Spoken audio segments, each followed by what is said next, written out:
Naveen Yadav rowdy shooter అని ఏదో పేపర్లో నమస్తే తెలంగాణ పేపర్లో వచ్చింది రాసింది. నా మీద ఏమైనా రౌడీ షూట్ ఉందా, నా మీద ఏమైనా కేసులు ఉన్నాయా? వాళ్ళు పెట్టిన ఫాల్స్ కేసెస్ అన్ని కూడా కోర్టులో జరుగుతున్నాయి. ఒక్క కేసు ప్రూవ్ చేసినా రాజకీయాలు వదిలేసి హైదరాబాద్ వదిలే వెళ్ళిపోనికి సిద్ధం. నా మీద పెట్టిన కేసులు ఫాల్స్గా ప్రూవ్ అయితే మరి కేటీఆర్ వాళ్ళ బీఆర్ఎస్ వాళ్ళు రాజకీయం పక్కన తప్పుకుంటారా అని నేను ఛాలెంజ్ చేస్తున్నాను. మళ్ళీ నిన్న మీరు అడిగినట్టు ప్రచార రథం నేను వీడియో చూసిన ఏదో తగలబెట్టా డైలాగులు కొడుతున్నాడు. మా పబ్లిక్కి తెలిస్తే నవీన్ యాదవ్ చాలా ఓపికగా ఒక డ్రీమ్తోనే నా ప్రజలకు సేవ చేయాలన్న ఒక ఆలోచనతోనే 17-18 సంవత్సరాలుగా ఓపికగా ఉంటూ ఈడి వరకు నా ప్రయాణం జరిగింది.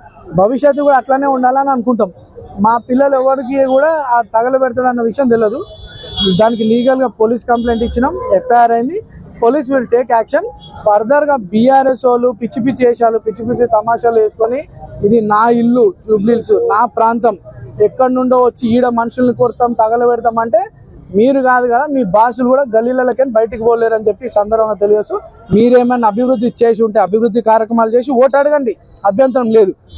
అనవసరంగా పర్సనల్గా టార్గెట్ చేసి వ్యక్తులను టార్గెట్ చేసే ఉద్దేశంతో నీటికి వస్తే మాత్రం ఎవరు కూడా మీ ఇల్లు కూడా మీ గల్లీలు దాటారు, మీ ఇల్లు చూడరు.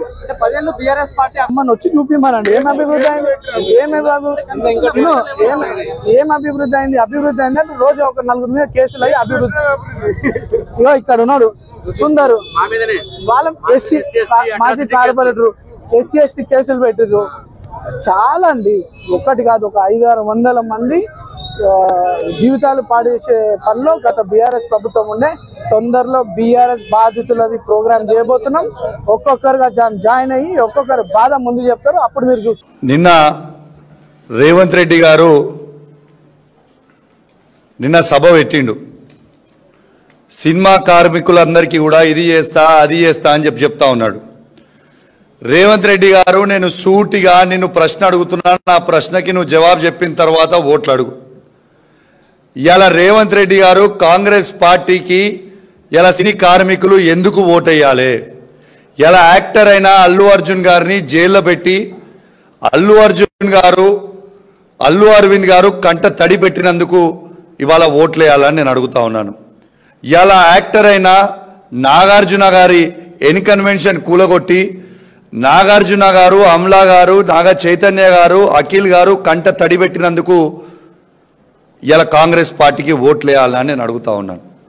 ఇలా అదేవిధంగా యాక్ట్రెస్ అయిన సమంత మీద నోటికొచ్చినట్టు ఒక మహిళా మంత్రితోని నీచంగా మాట్లాడించినందుకు, సమంత గారు కంట తడి పెట్టుకున్నందుకు ఇవాళ సినీ కార్మికులు ఓటేయాలని నేను అడుగుతా ఉన్నాను. ఇలా సినిమా టికెట్లని నేను పెంచను, ఏం చేస్తారో చేసుకోండి అసెంబ్లీ సాక్షిగా రేవంత్ రెడ్డి గారు చెప్పిన వీడియో కూడా ఇప్పుడు మీకు ప్లే చేసి చూపిస్తాం, తర్వాత మీరు చూడొచ్చని కూడా విజ్ఞప్తి చేస్తా ఉన్నాను. ఇలా అసెంబ్లీ టికెట్ మీరు అసెంబ్లీలో సినిమా టికెట్లు ఎట్టు పరిస్థితిలో పెంచమని చెప్పిన వాళ్ళు మీరే.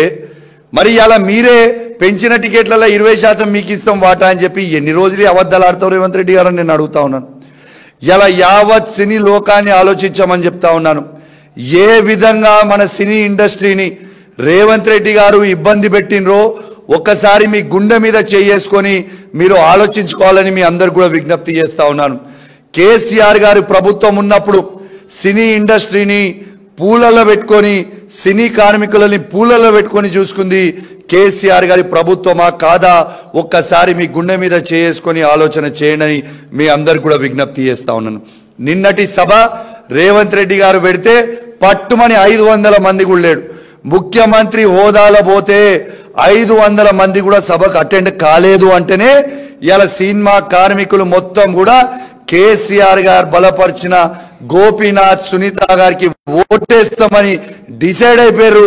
అదే పెద్ద ఇండికేషన్ అని చెప్పి కూడా ఈ సందర్భంగా తెలియజేస్తా ఉన్నాము. పెద్ద ఫ్రస్ట్రేషన్ లో ఉన్నారు ఇవాళ. టోటల్ రేవంత్ రెడ్డి గారు ఫ్రస్ట్రేషన్ లో ఉన్నారు. ఇలా మా సుదర్శన్ రెడ్డి గారు చూపిస్తున్న విజువల్స్ ఇంతకు ముందు నేను కూడా వస్తా ఫోన్లో చూసుకుంటా వచ్చిన. ఇలా దాడులు చేస్తా ఉన్నారు, రౌడీజం చేస్తా ఉన్నారు. జూబ్లీహిల్స్ ప్రజల్లారా ఒక్కసారి మీరు ఆలోచన చేయండి. నిన్న రౌడీ షీటర్ అయిన అభ్యర్థిని పెట్టితే ఏ విధంగా రౌడీయిజం ఉంటుందో ఒక్కసారి ఆలోచన చేయండి. ఇవాళ ఎమ్మెల్యేలని ఇలా మమ్మల్నే తిరగనియాడట, గల్లీల నుంచి మమ్మల్నే బయటికి పోనీయడట.